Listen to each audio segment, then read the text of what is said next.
ان کی بیماریوں کو ان کے گناہوں کے خاتمے کا ذریعہ بنا دے. جو مسلمان مرد و عورت اس دنیا سے جا چکے ہیں ان کی قبروں کو نور سے بھر دے, انہیں کروٹ کروٹ جنت عطا فرما, ان کی لغزشوں کو درگزر فرما دے, ان کی نیکیوں کو قبول فرما دے. اے اللہ ہمارے وہ مسلمان بھائی بہن جو کہیں بھی ظالموں کے ظلم کا شکار ہیں, اے اللہ تو ان کی مدد فرما. الہ العالمین ہماری عزتوں کی حفاظت فرما, ہمارے گھروں کی حفاظت فرما, ہماری مساجد ہمارے مدرسوں کی حفاظت فرما. فتنوں کے اس دور میں دین پر ثابت قدم رہنے کی توفیق عطا فرما.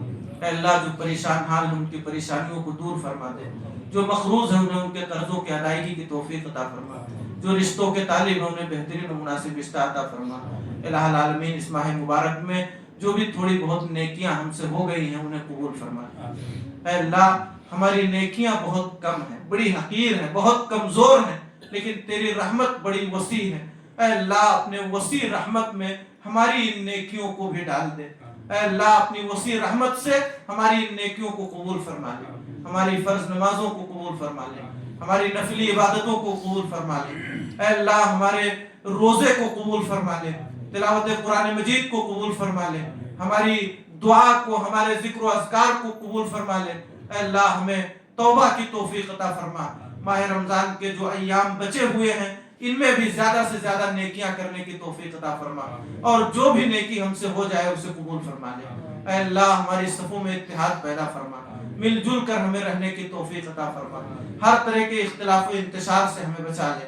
ہمارے دلوں میں اپنے تمام مومن بھائی بہنوں کے لیے الفت و محبت پیدا فرما دے.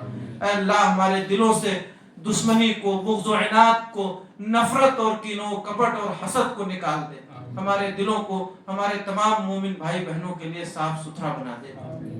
اے اللہ ہمیں جب تک دنیا میں زندہ رکھ, ایمان و اسلام پہ زندہ رکھ, جو ہمارا خاتمہ ہو ایمان و اسلام پر ہو. مولا کریم ہمارے سارے گناہوں کو معاف فرما دے, ہماری بخشش فرما, ہماری مغفرت فرما دے.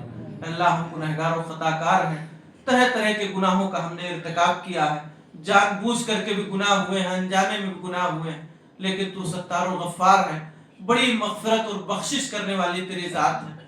تو بہت معاف کرنے والا ہے, معاف کرنے کو پسند کرتا ہے. اے اللہ ہم سب کو معاف فرما دے. اے اللہ ہماری خطاؤں کو معاف فرما دے. اے اللہ ہمیں بخش دے, ہمارے بڑوں کو بخش دے, ہمارے چھوٹوں کو بخش دے, ہماری ماؤں بہنوں کی مغفرت فرما.